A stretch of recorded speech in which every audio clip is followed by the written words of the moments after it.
Hello, my name is Małgorzata Kaderek, and I represent GCD, which is Global Education and Career Development within DOE. And some of the information I'm going to share with you will echo what Todd was talking about vis-a-vis safety and security. And as we know, if we're sending students abroad, there is particular duty of care that is related to that. So what does it mean? It means more awareness, more support, more preparation. So that's what I'm going to share with you. So I would say that our best practice is that we think about those student trips or programs as a three-part process. So it means planning and preparation before the trip, which includes health and safety, many of the aspects that Todd has talked about. It's goal setting, if it's clear why the students are going, what the goals are, very specific technical, but maybe also goals related to the knowledge of the country and the culture. And then the cultural and logistical preparation, very important. Then there is an in-country experience and really using the knowledge from the preparation to have the awareness during the trip. And re-entry, also very important. When travelers come, it's important for them to be able to share the experience they've had, to reflect on it. And if they are going to go into country again, then they will be better prepared for the next time.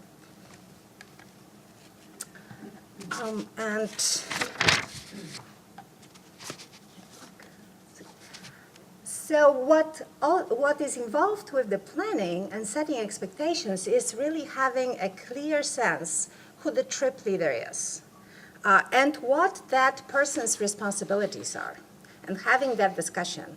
And also preparing that trip leader, giving them some training so they have the tools they need to do that job well. And in addition, what's involved, and trip leader would be involved in that, and working with Todd, is really thinking about the travel approval, what kind of level of risk is involved, are there any waivers that would need to be secured, and what kind of thinking needs to be employed in order to make sure that this actually makes sense. This trip will be reasonable within the risks involved. So very important. Also, it's important to think about in-country contacts. Do we have contacts on the ground? Do we have people, English-speaking colleagues?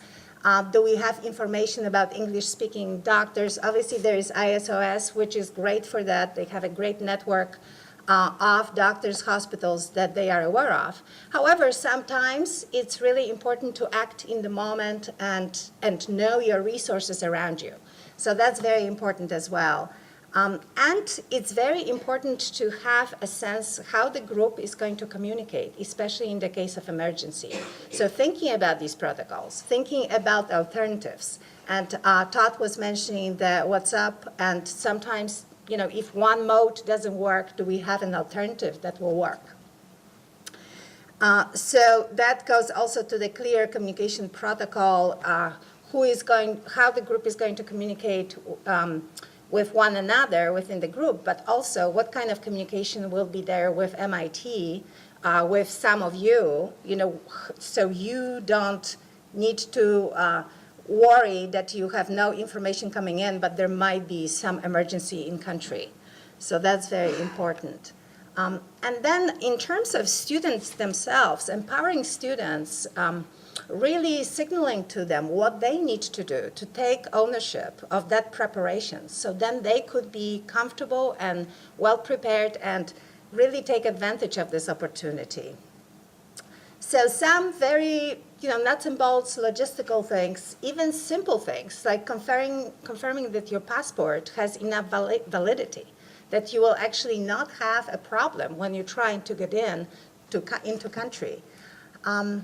And visas, depending on if the student is an American citizen or has a passport of another country, what does it mean? How long does it take to get the visa? What kind of visa is needed, depending on the period of time that they will spend in country? And also international students, they have this extra step when they need to really communicate with the International Students Office to make sure that their status here is not negatively affected. So all that needs to be taken care of. Depending on how experienced these travelers are, they also need support in knowing what to do about things like informing your bank. So then when you try to use your card abroad, it's not actually going to be blocked. Pretty simple, but it could be a problem. Also setting and sticking to the budget. The currencies around the world vary widely in terms of how the equivalencies work. So especially those who might be going for the first time, they might be making some serious mistakes in terms of what they're spending if they're not really used to this. So it's simple but very important. Also, depending on the country and the region of the world, the availability of these means that we use every day, ATMs, etc., might not be as prevalent, or some countries, really the cash method is used a lot. And not to mention that it might be difficult to get it to ATM. In some countries, might even be not so safe. In South Africa, people need to take very good care when they go to ATM because armed robbery is quite prevalent in the country. So, and those are the places where people will be waiting for people to take money out or trying to take money out and be victims potentially. So these are the kinds of things that the students, the more they know, the more awareness they have, the better and more productive time they will have abroad. Also, the parents typically want, especially for undergraduates, they really appreciate knowing that their children are safe. And so it's very important for the students to take that ownership to establish communication, to say, you know, when I get there, I'll contact you in this way or however I can, and then in whatever intervals, I will let you know. So the parents know what to expect.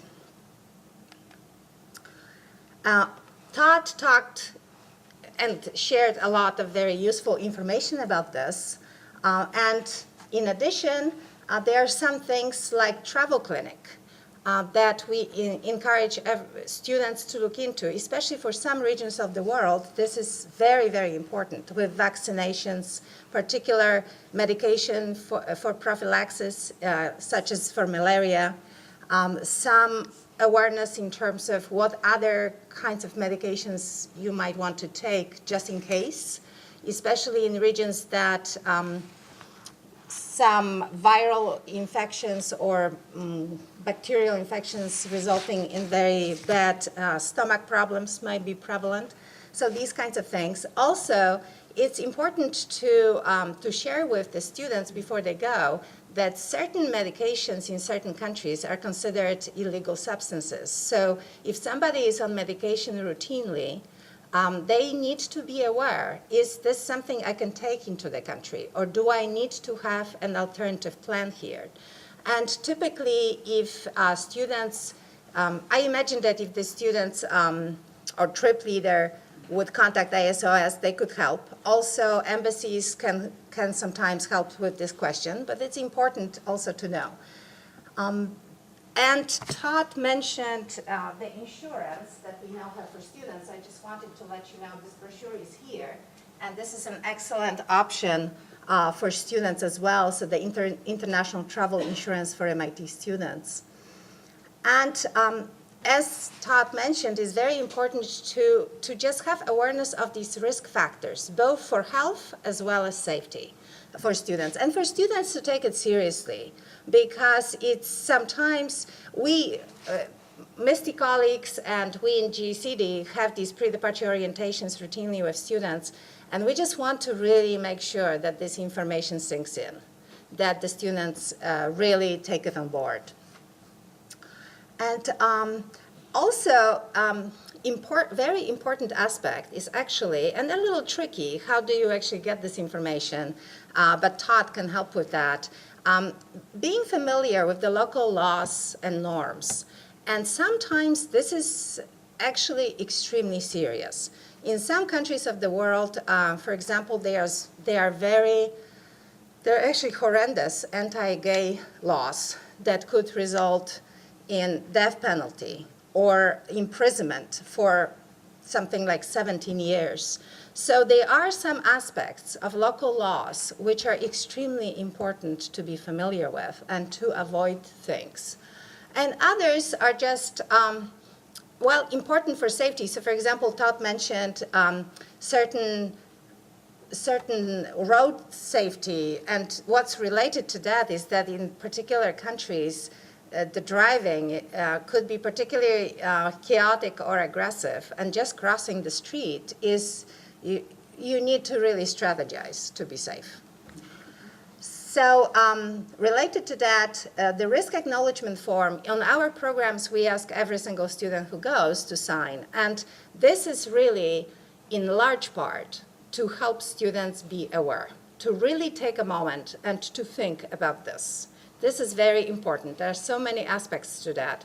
And as again, Todd shared a lot of these aspects. We want students to stop and really think about it. And there is not really a 100% safe place on earth these days. That things could happen at any moment, at any place. So it's really important to be aware and to be informed and to think about these risk factors and how to avoid them. And again, the MIT Horizons, we are working towards having the registry for all travelers, students, faculty, and staff. But for students right now, what we are doing is, and on the ICC website, actually, there is a link to Horizons. If you are unsure or the students are unsure how to do it, please contact us. But we do appreciate knowing where in the world students are for those various programs. And Todd already addressed the ISOS and the State Department.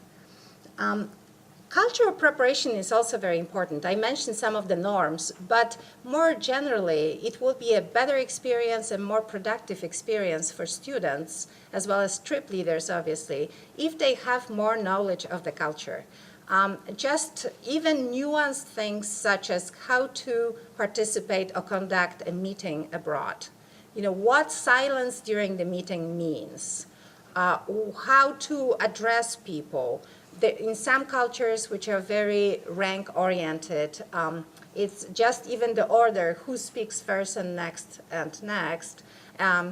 is very important. In Korean culture, for example, the most junior member would typically talk, and the most senior member will talk at the end, because that's the decision maker. So just as an example. In some countries, it's very common to not be on time for meetings. It's just part of cultural norm. In other cultures, like in Japan, it's extremely important to be on time and to finish on time. It's considered a very unproductive meeting if the meeting goes over at all. So it's important to be aware. Also, so there are things about host country that are very important to stop and think about, but also reflecting on our own culture and how we come across and what kind of questions we might be asked and in what manner. In some cultures, obviously on the spectrum of direct and indirect communication, many countries place on that spectrum very differently. So as a result, even if we think about American politics, and obviously there's a lot going on right now in American politics, in some cultures, people will ask very directly or would express very strong and direct opinions. If somebody is unprepared for that, they might be really taken aback. They might be feeling offended or just really uneasy. So knowing that this is part of the culture and that people will be asking, and also being comfortable enough to discuss your own culture, discuss your own opinions, having a productive dialogue rather than a very uneasy, unpleasant experience. And for our students that we sent abroad, we actually explicitly discuss these things, and we talk about things such as preparedness. So depending on our exposure to other cultures, we all are somewhere on this continuum from being less familiar and less aware to being more and more aware of these intercultural dimensions. So, and depending on where we are on this continuum, our reactions will be different to something that's different from our culture. So we discussed that. Also, there is obviously as part of adjustment, and depending on for how long the students go, there could be culture shock or cultural adjustment involved, which is also often difficult to go through. So if students are completely unaware of that, it might, again, take them aback, really disorient them. So it's important for them to have that awareness before they go. So once the group arrives or the student arrives, it's important to revisit some of these things. We know with our students that before we send them, we try to prepare them as well as we can. But some of this information, it's either too abstract beforehand, it's not really in the context, so it doesn't get absorbed as much as we hope. So if at all possible, it's important for the students and for the trip leaders to revisit some of these things once they are already in the context, to remind themselves about these different health and safety, cultural aspects, protocols. Also, as Todd mentioned, we find for students, behavior is a very important determining factor in terms of safety. So things such as alcohol and drugs, transportation are very high determinants. Especially, for example, with alcohol, that really means that students become very vulnerable and often disoriented in unfamiliar surroundings. Also, people's reactions to them might evoke different behavior from the students. One example is in Madrid, a student was a little drunk and somebody was saying things that were offensive to the student. And probably the student weren't drunk, you just walk away. But they got into a fight, which resulted in broken nose, etc. Very unpleasant, unnecessary situation. Also, in some countries, petty theft and pickpocketing is very prevalent. Spain is one of the examples, Italy another. So, and for example, in Spain, unlike in South Africa, where there is armed robbery and sort of confrontational situations, in Spain, it is typically done in a very skillful way. It's not confrontational. So the aim is really to extract something from someone so that person doesn't have any idea that it happened. So that's also very important to tell students so they are prepared, so they don't walk around with backpacks where they have their computer, other valuables, very easy to access. But I had somebody share with me that actually a wallet was stolen from his pocket, from his front pocket here, which seems improbable. And he didn't even feel it. Very, very skilled professionals.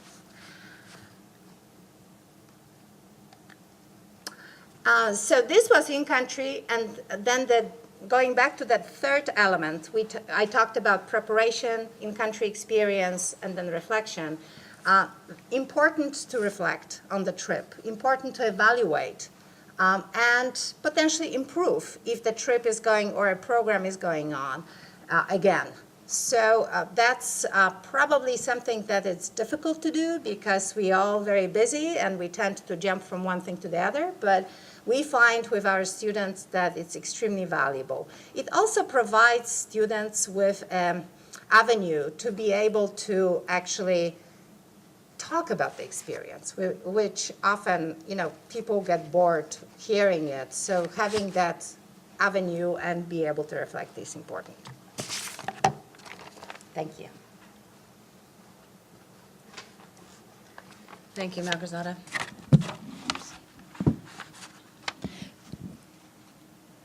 Good morning. I'm April Julik Perez from the MISTI program. I know you've heard a lot of information so far, so I just wanted to actually talk a little bit about the ways in which our office might be able to provide a resource for you in all of this. First of all, just a word about the MISTI program. We're one of the primary vehicles through which MIT students do go abroad. We're sending about 850 or so students abroad every year. Most of them go in the summer for internships. You're hopefully familiar. We have a lot of students going over IAP, and then many students in a sort of hidden way are going through faculty collaborative research projects, so I do want to touch on that. The way we're organized, I think, is something that could be helpful to you as you're wading through all of this information about how do I help my students be prepared to go. So we're organized through country programs. You've probably seen quite a few posters around advertising the different possibilities to go to these different countries through MISTI. And I'll just skip here. This is a slide that gives you a look at the staff we have at MISTI who run these different country programs. Each one of these people, the program managers, is a resource for you if you have questions about these specific places that you hear your students are going. And each of these programs do organize country-specific training for our students at MISTI and are happy to do this for other students at the Institute. And that training ranges from the logistics and health and safety aspects of going abroad, but also to the different cultural issues that Malgorzata was touching upon. All of those folks on the screen are really experts in the different country. They've lived and worked and been educated in the countries that we're talking about, so they can really provide a resource to you. And I just want to point out this circle down here at the bottom that talks about the faculty funds. This is referring to the Global Seed Fund program. And I have a hunch that, you know, I guess we're speaking today about students that are going abroad, maybe independently. They're not already attached to a global education, career development opportunity or a MISTI opportunity or D-Lab. They're sort of free-range students who might be going, and we're concerned about making sure they have access to resources. So I have the feeling that there are a lot of them who may be attached to a Global Seed Fund research project with the faculty. So this is a grant program where faculty receive funds from MISTI to collaborate with colleagues abroad. We give out about 90 of these grants a year, and so each grant has 2 or 3 MIT students at least involved, and these can be graduate students or undergraduates. So our goal really at MISTI, we've communicated to the faculty when they receive these grants, but information gets lost along the way. So if you do hear about students participating in these grants, we'd love for you to please send them to us. When the faculty receives the grant, we provide a checklist so that they can equip the students with some of the information they need, and it urges them to send them to us. And if you could help in that process, we'd be grateful, because we really do care about, first of all, the health and safety of those students abroad, and then equipping them with some cultural knowledge as they go as well.